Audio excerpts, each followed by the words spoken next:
Hello students, आप सभी का स्वागत है। तो बच्चों 2023 में होने वाले सीबीएसई बोर्ड एग्जामिनेशन से रिलेटेड एक बड़ी अपडेट आ रही है जो कि क्लास 10th और 12th दोनों तरह के स्टूडेंट्स के लिए है। क्या ये अपडेट है? चलिए हम इस न्यूज़ को पूरा पढ़ते हैं और एक एक करके सभी चीज़ों को समझते हैं। देखो, इसमें यहाँ पे दिया गया है कि सीबीएसई ने बनाई केंद्र चुनने की कमेटी, किस स्कूल में होगा परीक्षा केंद्र कमेटी अब तय करेगी।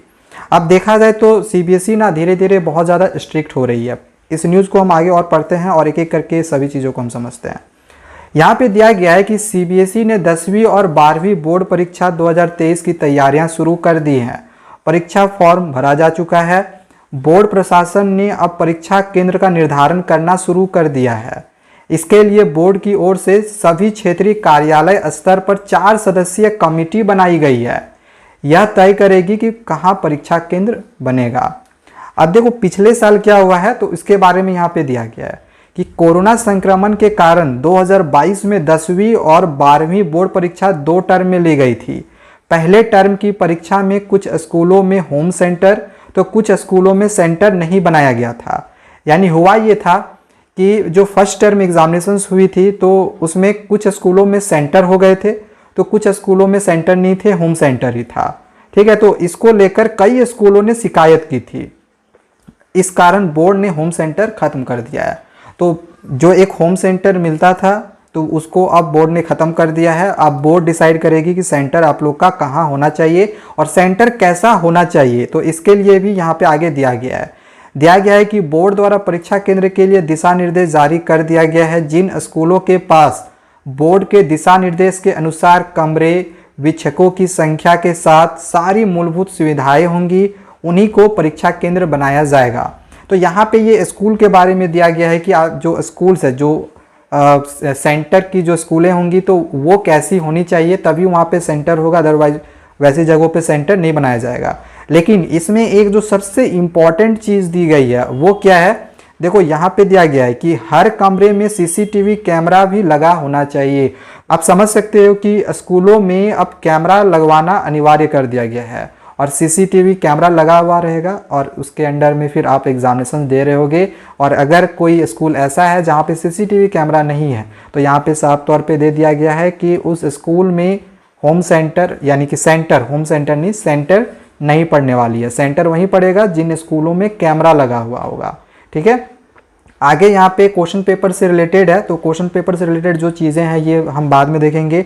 एक बड़ी अपडेट मैं आप लोग को यहाँ पे देना चाहूँगा कि देखो, सीबीएसई ने जिस तरह से सैंपल पेपर निकाला था ना, बिल्कुल उसके अकॉर्डिंग एजुकार्ट ने अपनी सैंपल पेपर लॉन्च कर दी है, निकाल दी है। सबसे पहले से जो एजुकार्ट है इन्होंने अपनी सैंपल पेपर को निकाल दिया है और इसी के अकॉर्डिंग, इसी से आपके मोस्टली सारे क्वेश्चंस आप लोग के रहने वाले हैं। आपने जिस तरह से सैंपल पेपर में सारे क्वेश्चंस देखे हैं, बिल्कुल सेम उसी टाइप का क्वेश्चंस यहाँ पे दिया गया है। तो प्रैक्टिस करने के लिए इससे अच्छी बुक आप लोग के लिए और कोई दूसरी हो ही नहीं सकती है। अब देखो, यहाँ पे क्या दिया गया, ब्लूप्रिंट, जो कि हमने आप लोगों को पहले भी सारे चैप्टर वाइज दिए हुए हैं। यहाँ पे यूनिट वाइज ब्लूप्रिंट दे दिया गया है और इसमें यह भी दिया गया है कि जैसे एमसीक्यू कितने क्वेश्चंस रहेंगे, असर्टेशन रीजन के कितने क्वेश्चंस रहेंगे, शॉर्ट आंसर टाइप के कितने क्वेश्चंस रहेंगे। तो आपका जो ब्लूप्रिंट है ये यहाँ पे दिया हुआ है। देन आपका यहाँ पे कॉम्पिटेंसी बेस्ड क्वेश्चंस दिया हुआ रहेगा इस सैंपल पेपर में, जो कि एग्जामिनेशंस में आने हैं आप लोग के।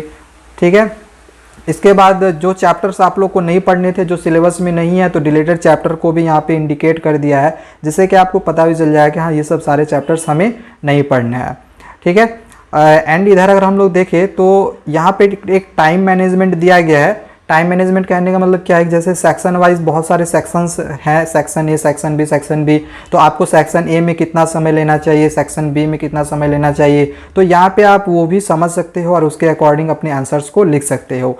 हाँ, और मैंने आंसर प्रेजेंटेशन के बारे में भी वीडियो बनाया हुआ है, तो देखना होगा तो मैं डिस्क्रिप्शन पे लिंक दे दूंगा, उसका भी आप उसको भी देख सकते हो कि हमें आंसर किस तरह से प्रेजेंट करना है।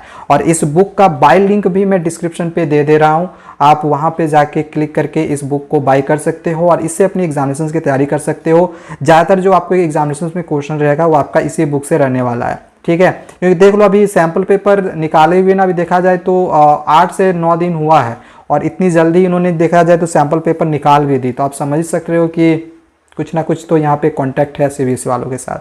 ठीक है, अब देखो यहाँ पे एक इम्पॉर्टेंट चीज़ है कि एग्जामिनेशन के समय क्या होता है कि स्टूडेंट्स के पास समय नहीं रहता है, तो समय नहीं रहेगा तो आप यहाँ से माइंड मैप है, आप यहाँ पे शॉर्ट रिवीजन कर सकते हो। जल्दी आप सारे चैप्टर पढ़े हुए हैं, आप एक बार देख लोगे कि ये सारे टॉपिक्स हैं, आपका जो चैप्टर है तुरंत कंप्लीट हो जाएगा। तो माइंड मैप भी दिए हुए हैं, ठीक है। इसके बाद देखो टॉपर्स का इसमें आंसर सेट भी आपको इस बुक में देखने को मिलेगा। टॉपर्स ने किस तरह से आंसर्स लिखे हैं, तो आपको आंसर्स किस तरह से लिखना चाहिए, तो वो भी आप यहाँ से देख के आइडिया ले सकते हो। देन यहाँ पे देख लो सीबीएसई के जो सैम्पल पेपर 16 सितंबर को निकाली थी, तो यहाँ पे जो सैम्पल पेपर है वो पूरा दी गई है, और सबसे इम्पॉर्टेंट चीज़ आंसर्स को यहाँ पे एक्सप्लेन किया गया है। तो अगर अभी तक आपने सैम्पल पेपर की प्रैक्टिस नहीं की है तो आप यहाँ से कर सकते हो। एक्सप्लेनेशन यहाँ पे दी गई है, आप आराम से बहुत ही अच्छे से सभी क्वेश्चंस को समझ सकते हो। तो इस वजह से मैं रिकमेंड हमेशा करता हूँ कि आपको एजुकार्ट की बुक लेनी चाहिए, ठीक है। देन यहाँ पे देखो सॉल्व पेपर भी आप लोग को मिलेगा। जैसे कि हमारी अगर सारी चैप्टर कंप्लीट हो जाती हैं तो उसके बाद आपको यहाँ पे बहुत सारे क्वेश्चंस मिलेंगे। देखो यहाँ पे पिक्चर बेस्ड क्वेश्चंस हैं, एक्टिविटी टाइप में क्वेश्चंस हैं, हर तरह के वैसे क्वेश्चंस को इसमें दिया गया है जो आपके एग्जामिनेशंस में आने की पॉसिबिलिटी को रखता है, ठीक है। तो आने के आपके चांसेस हैं, तो इन क्वेश्चंस को सॉल्व करके आप काफ़ी अच्छा मार्क्स ऑब्टेन कर सकते हो। यही सब क्वेश्चन में से आपके एग्जामिनेशंस में जरूर रहेगा, और बाद में आप चेक भी कर सकते हो। यहाँ पे सॉल्यूशन भी आप लोग को मिल जाएगा, आप चेक कर सकते हो कि हमने क्वेश्चंस कितने सही बनाए हैं, कितने गलत बनाए हैं, ठीक है। तो ये सब कुछ इंपॉर्टेंट चीज़ें थी जो कि मुझे आप लोगों को बतानी थी, और इसका मैं डिस्क्रिप्शन पे बाय लिंक दे रहा हूँ। आपको अगर लेना होगा तो डिस्क्रिप्शन पे दिए हुए बाय लिंक पे क्लिक करके आप इसको बाय कर सकते हो, और कमेंट में भी मैं पिन कर दूंगा, ठीक है। अब चलो एक यहाँ पे लास्ट जो हम बात कर रहे थे कि क्वेश्चन पेपर को लेके क्या सी एक अपडेट है, इसको भी देख लेते हैं। तो देखो यहाँ पे दिया गया है कि बोर्ड की माने तो हर स्कूल के लिए अलग अलग बैंक निर्धारित रहेगा। क्वेश्चन के लिए देखा जाए तो जितने भी स्कूल्स होंगे, यानी सेंटर, यहाँ पे स्कूल का बात क्या है सेंटर को लेके, तो जितने भी सेंटर्स होंगे जहाँ पे एग्जामिनेशंस होंगे तो उनके लिए एक बैंक अलग अलग स्कूलों के लिए अलग अलग यहाँ पे निर्धारित किया जाएगा, ठीक है। इसके लिए बोर्ड ने एक फॉर्मेट जारी किया है। हर स्कूल को अपने संबंधित बैंक से प्रश्न पत्र रखने की अनुमति लेकर बोर्ड को भेजना है।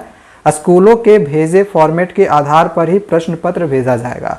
तो आप समझ सकते हो कि जो क्वेश्चन पेपर है वो डायरेक्टली स्कूल में नहीं जाती है, वो पहले बैंक में जाएगी और बैंक से फिर स्कूल वहाँ से लेके आती है, ठीक है। ज्ञात हो कि अभी तक बैंक का निर्धारण बोर्ड ही करता था, ठीक है। अभी तक जो बैंक का निर्धारण है वो बोर्ड ही करता था कि किस बैंक में जो क्वेश्चन है वो भेजना है। स्कूल को केवल प्रश्न पत्र जाकर लाना होता था। इस बार बोर्ड ने इसमें भी बदलाव कर दिया है।